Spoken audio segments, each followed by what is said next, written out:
This is an animal that is essential to the survival not only of humans but of all species.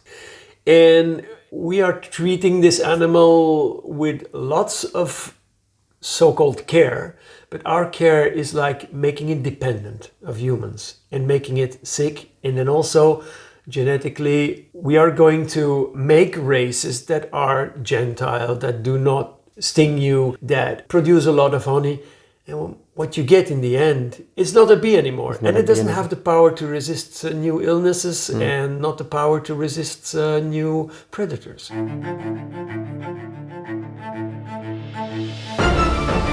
Stick Your Neck Out, the weekly podcast of the Giraffe Heroes Foundation.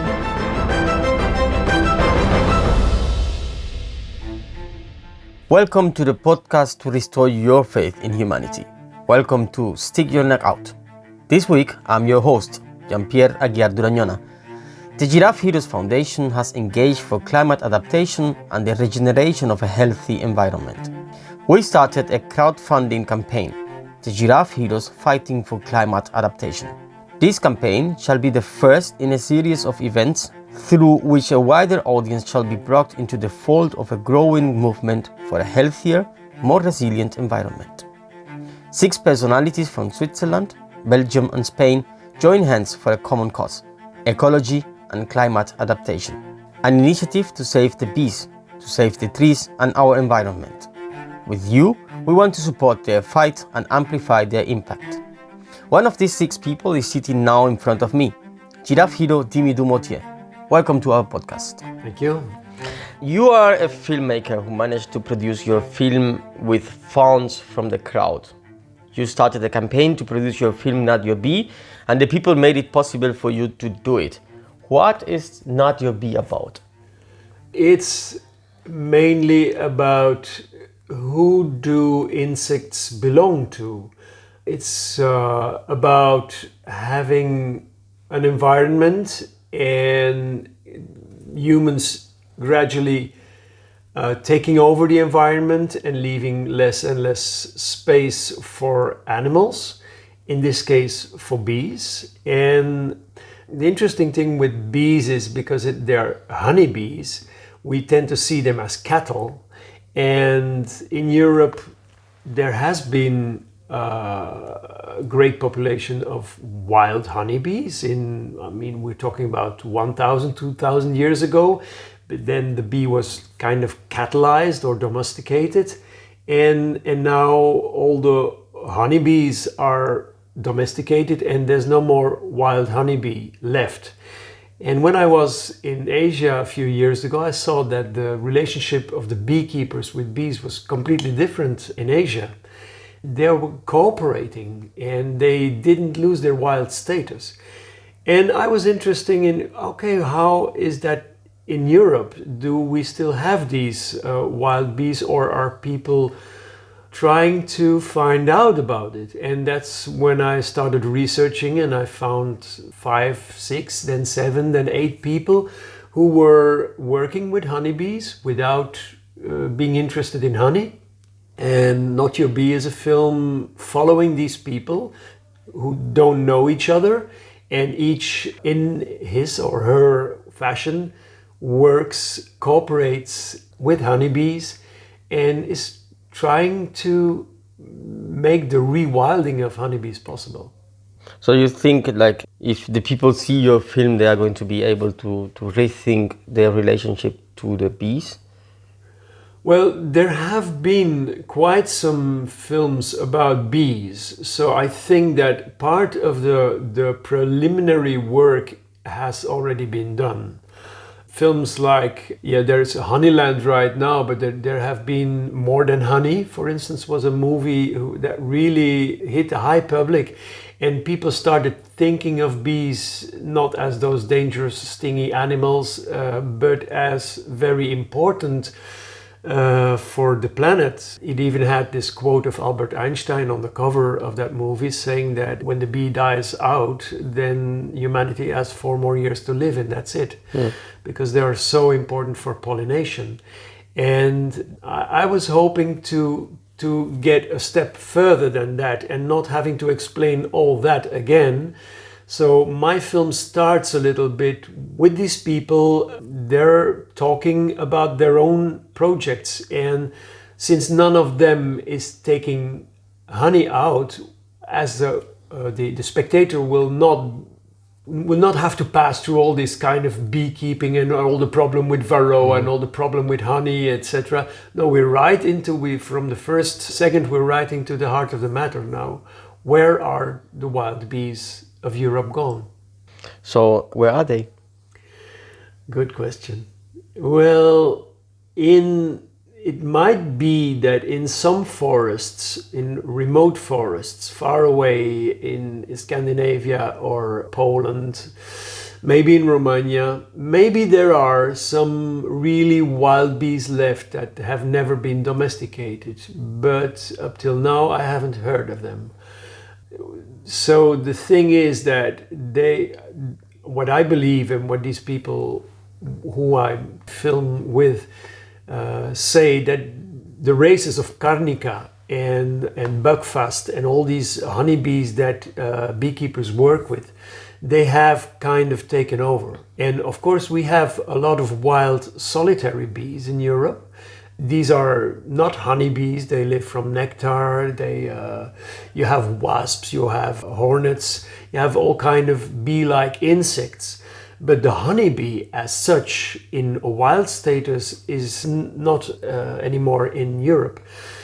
But there are glimpses that you can catch. Like, for instance, I'm following two researchers of the University of Würzburg who find out that there have been consistent populations of wild honeybees in the forests in Germany. And although they are not sure that these are colonies that can live there for decades, they surely can survive for a couple of years. Then winter takes over, and when sometimes they die, but then this hole that they have inhabited is, after 1 or 2 years, is inhabited by new honeybees. Now, where do they come from? They are probably runaway or flyaway bees from beekeepers. So they have been domesticated and are now trying to regain a wild status, and that's not easy because, it's like with a wild elephant that has been, or an elephant that has been born into the zoo. Yes. You cannot bring it back to the jungle just like that. It lacks skills. Definitely. And so these bees are not really fit to the forest anymore. And it makes sense because we hardly have any forest left in Europe. So why do we need forest bees? But if you turn it around and you put the question like this, do we need forests in Europe? Yes, more than ever. Definitely. And why do we need forests? Is because we see that spaces like the Amazon forest, etc., are vanishing in Africa. A lot of rainforest is disappearing very quickly. And you can say like, oh yeah, let's do a petition on that and try to do a crowdfunding for that. But the only real issue for us Europeans is we should reinstall our own forest. Here is where we have power over. This is what we really can do. Who am I to go and tell Bolsonaro in Brazil that he must not cut his Amazon forest? I mean, we did it decades, 100 years ago. We cut our forest. Now it's our responsibility to put it back. And then if you have the forest, you must have a healthy forest. And what is a healthy forest? A healthy forest is with healthy animals inside. And so I think that the real idea behind my movie is men are taking too much space. And we need, like in Laos, for instance, like I saw when I was in Asia, we need like kind of sacred spaces where these animals can live and do their thing. So that's the idea behind Not Your Bee. It's about bees, but it's also about trees. It's about our own whole environment. Why not your bee? Well, not your bee, because man has a kind of possessive attitude towards nature. And it has become very normal. Like people, when you talk to a farmer about wild cows, he will look at you as if you come from Mars.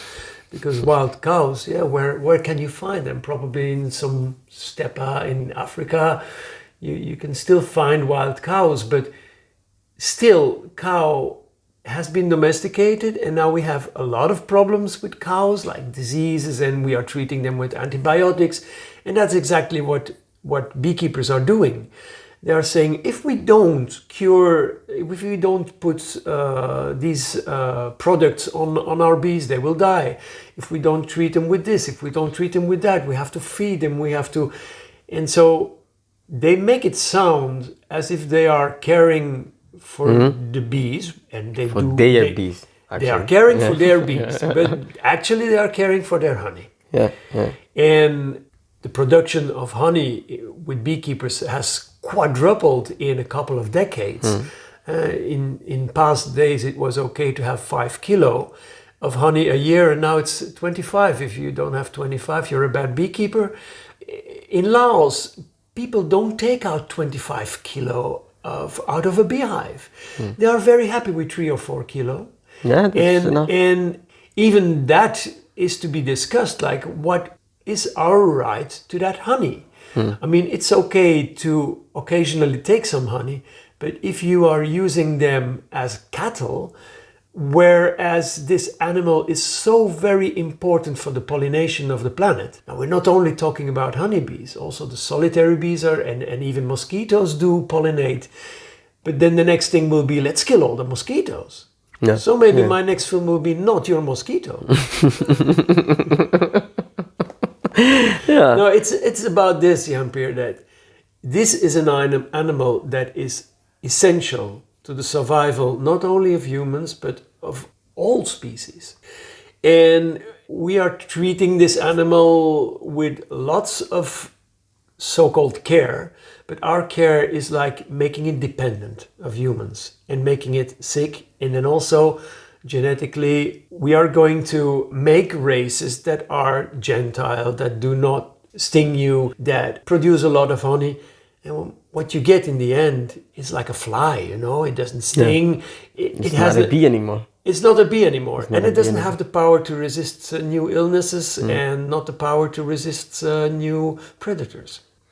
So you are being part of the new campaign from the Giraffe Heroes Foundation, the Bees and Trees Initiative, Giraffes Fighting for Climate Adaptation. Why are you supporting this campaign? Why are you part of this campaign? Well, for a couple of reasons. But first, I saw how successful a crowdfunding can be. And secondly, I saw how successful a crowdfunding together with the Giraffe Heroes can be. Because when I did it last year, I could have not managed my goal if it was not for Tom and the whole crew of the Giraffe Heroes, and you too, Jan-Pierre. You all helped me to reach that amount. And now my film, is it ready? It's almost ready. I think I filmed like 85% of the material, and I'm already editing. But then in late spring of 2021, I will have, a fantastic movie. And then people have to see it. Yeah. And, but nobody ordered me to do it. Nobody's really waiting. No TV producer, no cinemas are waiting for this movie. So you have to bring your movie to the audience. And how do you do that? You have to go to festivals. Now, every time you try to apply, you do an entry with your film for a festival, you pay an amount because they have to watch your movie, and that is time that they are putting into it. So they ask a sum. Sometimes that's 15 euro, but more often it's 30 euro. But if you really want it to be in a high rank festival, you often pay 100, 150 euro just for these people to watch your film. That it doesn't even mean that they're going to select it. That's why you have to do many entries in many festivals in the hope that one or two pick you out. Okay. And that is a costly process. That can cost easily 1,000, 2,000, 3,000 euro. And so that's why when Tom asked me to be part of this this team, I didn't have to think twice. These are difficult times. Corona will not make it easy because I'm afraid that people might just be a bit reluctant to pay. They don't know what tomorrow will bring. But on the other hand, okay, this climate thing that's coming will be much more of a challenge than COVID. And it's coming. And my film, it was already there, but just after COVID, it was like the people just lose the interest about this topic, this climate change topic, and then it was everything COVID, and right now it's like it's going to come again. It has to. Yeah. It's what I saw a cartoon and everybody's looking at the first wave and the second wave and focusing on that, but then the cartoon got bigger and then you had this enormous wave coming, which is the climate crisis, and then it's not only about the planet warming up. It's much more essential than that. It is actually the idea that within 20 years this planet will be concrete. It will be concrete, and the whole, even the oxygen that is produced, they have, scientists are now predicting that in 10 years' time, the Amazon forest will not be giving oxygen, it will be consuming oxygen. Can you imagine?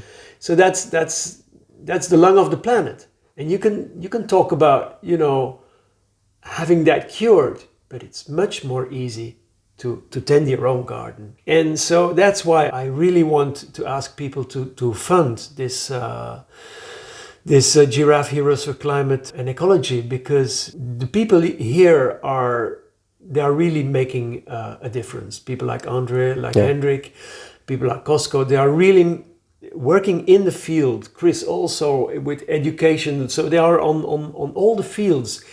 And me with trying to make a film that, because if we are talking honey or bees, we are always, even that beautiful film Honeyland, which is maybe one of the most beautiful films that I ever saw, its topic is mostly it's still about honey, actually. It's not about ecology yet. And that's what I want people really to realize, is that, every living thing is part of the system. And if you take one out, because you say it's mine, and I can do with it what I want, then you are creating a disaster. And that's what's going to happen. Yeah. At the end of the day, I have to think, like when you were talking about this concrete in the world, I was thinking about this song from Bob Marley, Concrete Jungle, because it's like really a messy chaos. Dimi, you have many talents, my friend. You are an artist, filmmaker, musician, but you are also a social worker. You were working with juvenile convicts for Belgian not-profit organization ALBA, 15 years, and that's a lot. How did you help these people? Well, that was, for me, that was the biggest eye-opener in my life, because I come from a kind of, my family never had financial problems or social issues, and so I was raised with the love and the warmth of a caring family. And suddenly I realized that there's lots and lots and lots of young people in Belgium, which is said to be a rich country, who are in jail because their parents did not look after them like my parents did. And what we did, we got to the juvenile jails, or you cannot call it jail, but it's behind closed doors, so it is.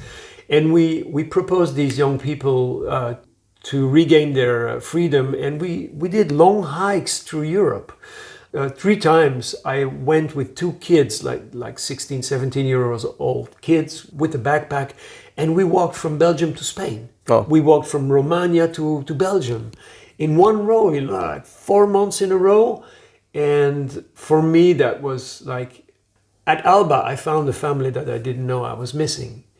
Because all the people there, the way they were looking at people, but also at nature and ecology, was like very new to me. And I'm an artist, I'm formed as a painter, but I started realizing that, the real challenge is in nature and in doing things with trees, with grass, with flowers, and that's the artists of tomorrow. That's the people who really stick their neck out to make the change, to turn the change, because we are going to that concrete jungle, like you say. And so that was Alba. But then afterwards, I started filming, I started making music a little. And after 15 years, I thought I had seen that, and I did some jobs here and there, worked also in Molenbeek in what Trump calls Belgium's hellhole, where all terrorists are being bred. And now for a few years I've been working with kids and their parents, and these kids, they feel like they don't belong to the family anymore. So they sometimes are thinking of committing suicide. And we're talking about even kids that are 11, 12 years old, sometimes who have tried to take their own life. And that's why I think that, when you do that kind of job and you try to bring them back together in unison with their parents and their brain waves and the love waves of the family a little bit more in unison. That's what we try to do. But there's a whole other part, and that is the society part, because these kids, they are not so much into trouble with their parents. They are in deep conflict with society. They see no role for them. And with COVID, it's even more, like sit in the class with a mask for 5 hours, don't touch your friend, don't do this, don't. It already was a society of don'ts for children. Don't go out, a tree is dangerous. Yeah, don't go up, don't climb the tree. Yes. I mean, I remember when I was a kid and I used to climb the trees, and I just really enjoyed that. And working in Germany a couple of years ago, I was working also with a group of kids. And one time they were like really, really tired. And I was like, you have to go out, just go and climb a tree. That was my advice. And they just stare at me and look at me like, what are you saying? They'd never climbed a tree in their life. And I was like, I didn't know how to react, because for me it's like, no, kids climb. Yeah. It's even, they have the law on their side. The parents prohibit them to go on the street and do whatever. And the law says, it's dangerous. And now with COVID, even stay in the homes. Now, water, for instance, is one thing like that. In my daddy used to swim in the canals. And even he swam in the Schelde, which is a kind of very polluted river that's flowing through Antwerp. Nowadays, it would be impossible to do this. People would immediately call the police. And I spent a holiday cycling in Holland, and there I saw that the kids still swim in canals. But it's just, the way society looks at it. In Belgium, it's not possible, and you go 30 kilometers further north, and you see that with the heat wave, it was fantastic to see these kids swim and enjoy life. Being in nature is like really important. Yeah. It's really important. Yeah. How do you do this counseling for youth? I mean, you're doing this counseling for youth and adults. How do you approach those people who feel so bad they want to commit suicide? How do you manage them? Well, actually what we do is we do not treat them or approach them. We bring them together with family. So what you often see when kids are going towards psychiatric clinics because they have tried to commit suicide is that one or two parents are shielded off of their kid because the kid is blaming the parents for a lot. And what we always try to do is to turn that around and try to bring them together back and try to talk and to listen to each other. So we do circles. We bring parents and their kids together, and nobody is forced to talk, but we do ask to listen. Now we even use rituals, like we use candles that are in the middle on the ground. We talk about when we light the candles, we say that the circle is open and that I encourage the people to see it as a moment, to live in the now of this moment, that as long as these candles are burning, they have a certain duty to say things to each other from the heart, not to hide things. And then we try them to talk in openness and with a lot of love to each other. And we have techniques for that. I can hear it when hatred is seeping through the words, and I can stop it. And we have these people talk together. Actually, we don't do so much ourselves. And also, these people are in charge of, it's them who can ask a second or a third or a fourth circle. It's not us who decide it. So they have the feeling that, oh, this is really we who are at the steering wheel of this process. And so that's what we do with what we call the open heart circles. And I'm not saying that we are able to stop every child of having suicidal thoughts, but a lot of these thoughts are being, when you share the thoughts, and you have even these very, very dark topics that you can share with your parents and even with your little brother, because that's what often happens. They shield off the rest of the family and nobody dares to talk about it because it's like a taboo. And we take away the taboo. And we see the family as the place where you can cure that, not the clinic. Yeah. So that was kind of the same thing, or not the same thing, but it was kind of similar what you were doing with these youngsters in prison, with this hiking. I mean, you were hiking with them and you were listening and talking to them? Yes, and trying not to be an educator. I was trying to be a friend, and the difference was then that it was a 1-1 relationship, and after 15 years I had the feeling that the parents were sometimes left out because their kid did something extraordinary and then the parents did not, and so that's why I feel much more at ease doing the job that I'm doing now, because I feel I am connecting people. And with those hikes, I was connecting these youngsters to me, and to nature also. And of course, this is also a duty that you take for the rest of your life. Whenever these kids, still have my cell phone number, they can call me even 20 years after and I sometimes see them, and then we talk about life. And it's not that I've taken over the role of their daddy, but it's an engagement that you go for life. Yeah, you are an important person for these people. But yes. I mean, I have the feeling you are constantly on moving and doing things here and there. You were like with your friend Rick Merci. You heard rumors that Italy would stop its Mare Nostrum rescue operation, and then you started something with pilots. What was this about? Well, this was actually Rick's idea, and I was more into the executing phase, but Rick is very charismatic, and the idea was to have people from the closed asylums in Belgium, like the refugee asylums that we have.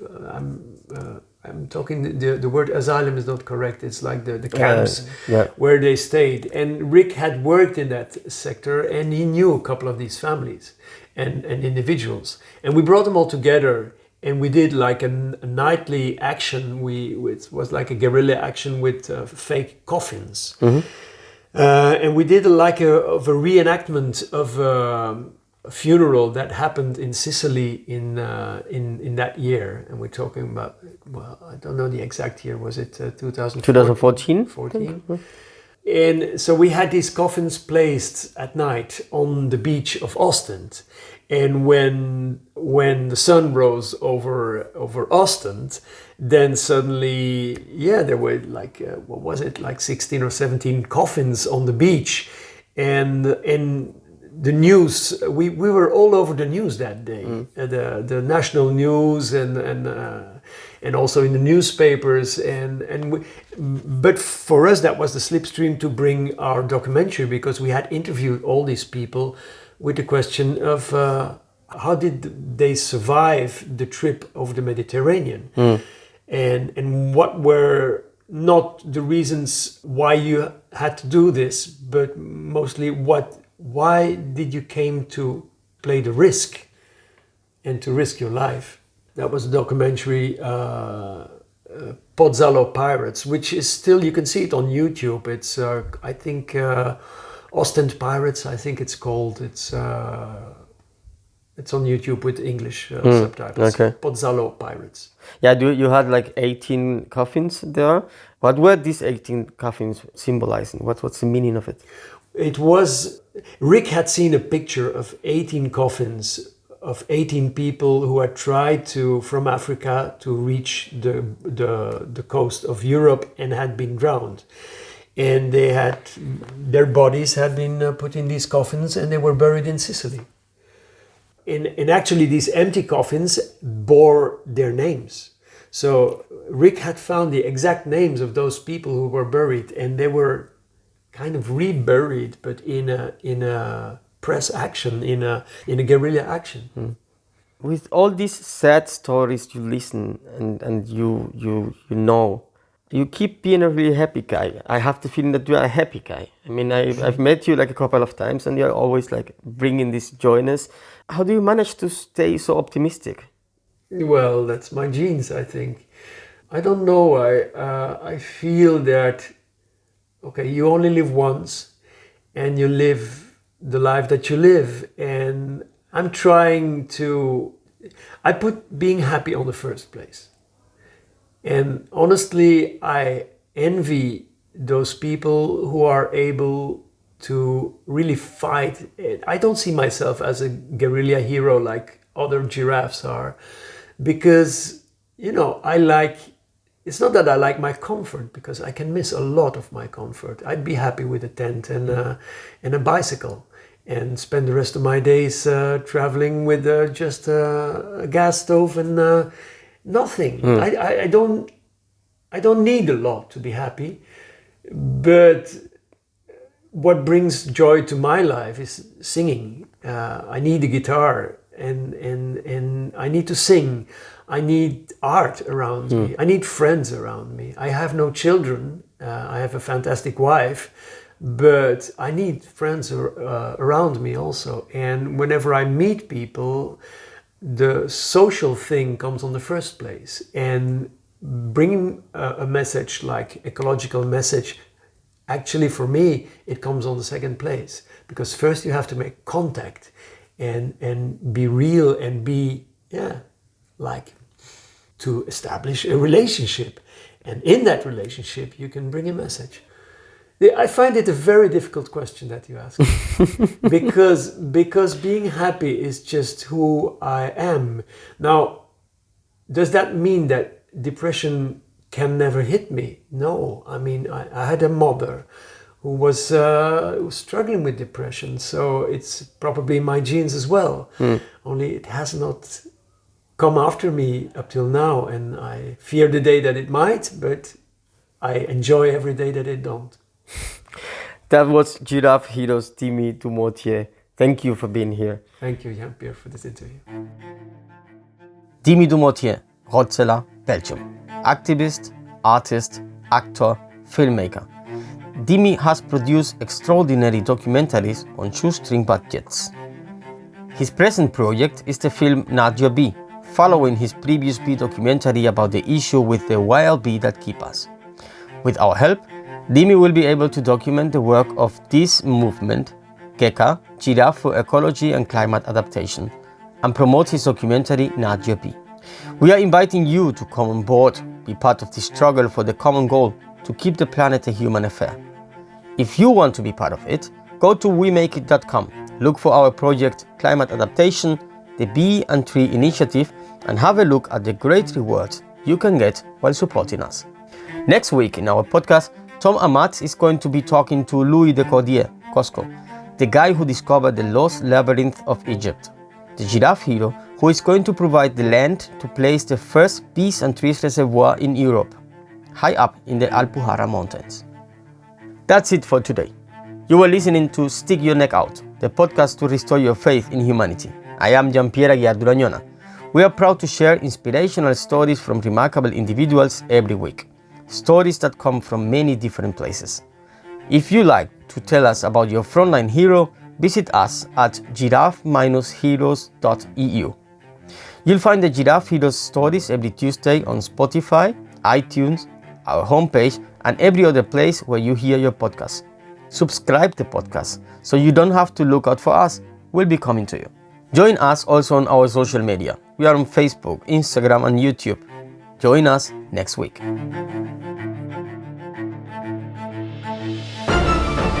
Stick Your Neck Out, the weekly podcast of the Giraffe Heroes Foundation.